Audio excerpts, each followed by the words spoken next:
Hi, everyone. Welcome. I'm Abby Nydam, founder and CEO of SAM. On this week's Pull Me Out of This, we are talking to one of SAM's experts, Vicki Pavitt, who will be talking to us about love, dating, disappointment, finding yourself after divorce. Vicki, welcome. So glad you're here. Before I jump into our conversation and questions I have for you, I'd love to hear a little bit about your background and the work you've done with women. It's so good to be here. Thank you so much for having me.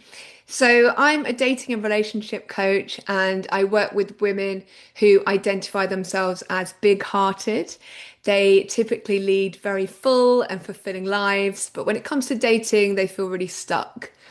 And I help them to get unstuck and feel more confident with dating so that they can co-create the healthy and loving partnership that they want to be in. And I've been doing this work for 12 years now. And I think, really at the heart of it, it's about helping people to date and relate from a place of worthiness and deep respect for who they are. Thank you so much. And it's such an interesting conversation. It's not one that we often talk about, dating in midlife, finding love again. It's not something that we plan for. We go into relationships in our 20s and our 30s, maybe even our 40s, thinking this is forever.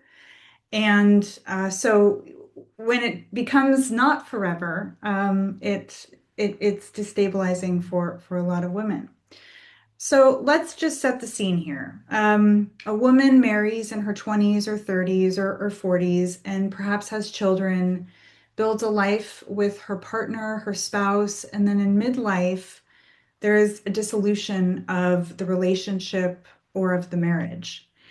And Vicki, from what you've seen in your work with clients, why is this a particularly difficult time for a woman to go through this? Yeah, I think that it's not just the end of the marriage, it's often a profound identity shift. And, it can involve the restructuring of key relationships. That could be friendships. Friendship dynamics can evolve and change. So can the relationship with your partner. You may be navigating co-parenting for the first time, navigating a new relationship with that partner, and also family dynamics can shift and change as well. You may have caregiving responsibilities for children, elderly parents, maybe both. I think, throw in some hormonal changes, changes to our appearance. And, these things can really impact our confidence. There's also the grief as well that may be there. You may be in a process of grieving the relationship. As you're thinking about, dating, maybe even, like using a dating app for the first time, that may be something you've never done before, never thought you'd have to do before. Again, this can really impact someone's confidence. There's also the piece around rebuilding your financial independence as well. So there's a lot of different layers to this, and I think that's why this is more sort of complex and more nuanced in terms of dating and midlife compared to, other times, compared to, as you mentioned, like when we were dating in our 20s and 30s. But on the other hand, it's quite a beautiful opportunity, right? Because as we age as women, aside from all the things we have on our plate, I think you mentioned 25. And there's probably more that we forgot there. Yeah. But we know ourselves. We're coming into the stage of our lives where we're really understanding who we are, our Mm. values, what we care about, who we want to spend time with. And so it's a beautiful opportunity in some ways, right? That we get a chance to start again. Mm. Um, I want to talk about kind of the aftermath that comes after a relationship has ended in midlife. And that comes with a lot of hesitation and distrust. Mm. How do you see this showing up in women and how can we work around it? Mm.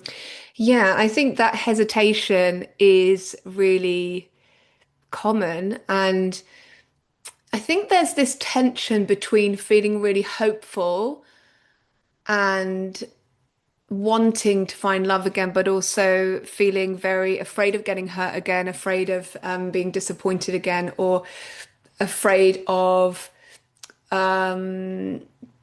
building a new life and then letting someone into it and then having to do this all again. So, I've forgotten your original question now. Am I answering your original No, question or going off on a you're tangent? great. Yeah, you're great. Just keep going. You're great.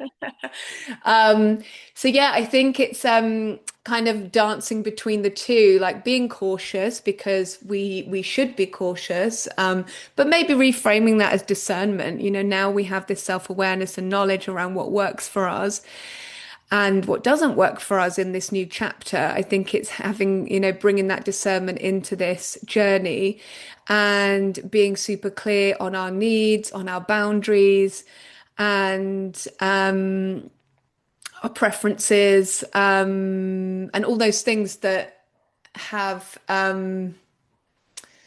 all those things that may have changed, about us, and being really discerning about who we let into our lives and into our hearts from this new place. We love a good reframe at Sam, and discernment is a beautiful way to put it.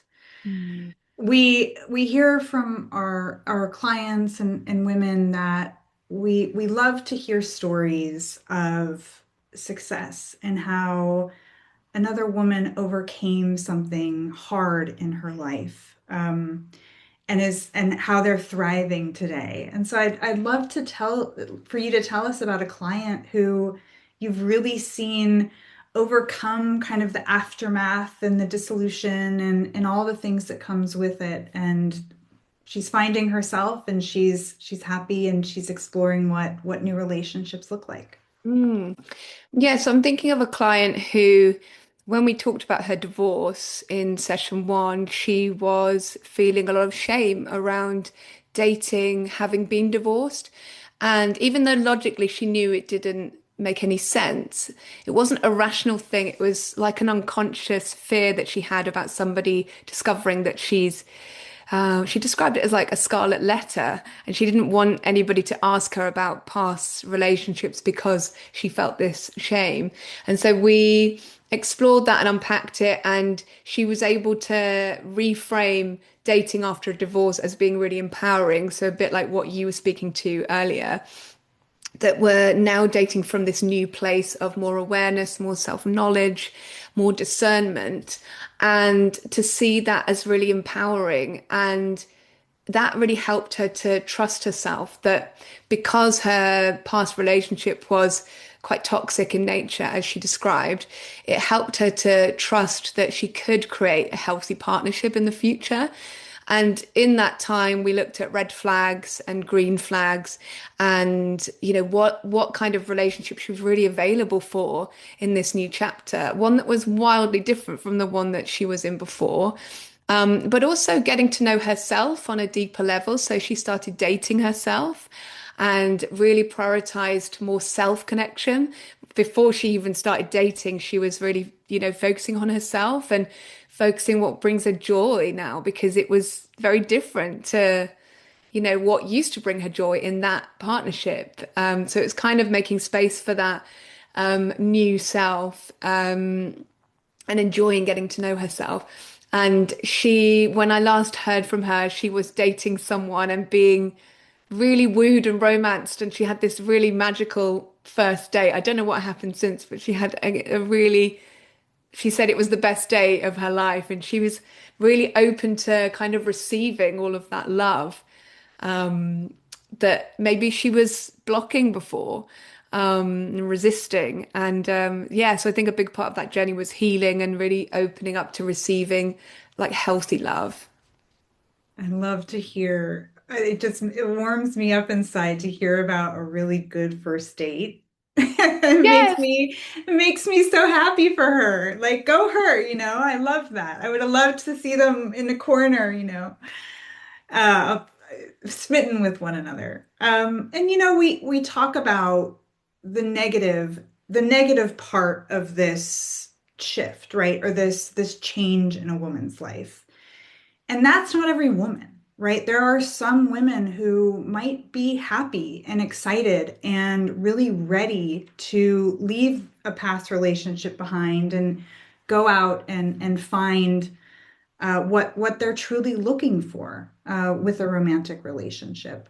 And so both things can be hard, right? Hmm. That can be a hard experience, just like a woman who has more of those scars coming out of it. You have a support session on Sam called Yeah. Dating After 50 because we love women, we love the gals over 50. We think that it's the start of your life and we're here to help you and support you. Tell us a little bit about that session and what a woman could expect to walk away with. Hmm. Yeah, so you might be starting the journey of dating feeling really overwhelmed, maybe a bit anxious, a bit afraid of what's next. And the session really holds space for you so that you can feel the fears that are coming up, but also create space to process them so that they don't hold you back. It's about acknowledging the fear, but not in a way that holds you back. So, together we'll help you to really make a plan, make an intentional dating plan that suits this season of your life and help you to really build that confidence that maybe has been lost. So you'll walk away feeling a sense of hope and empowerment with a plan that you can take to put yourself out there in this new chapter and feel really empowered in doing that. And what is more dangerous than a woman with a plan? Yes, Nothing. love that. Zero. Zero. Vicki, thank you so much for joining us here today and talking about this with us. And if you'd like to book a session with Vicki, you can find her link in the description below. And thank you for joining, for tuning in, and we'll see you on Sam. Yay, thank you so much for having me. Thank you.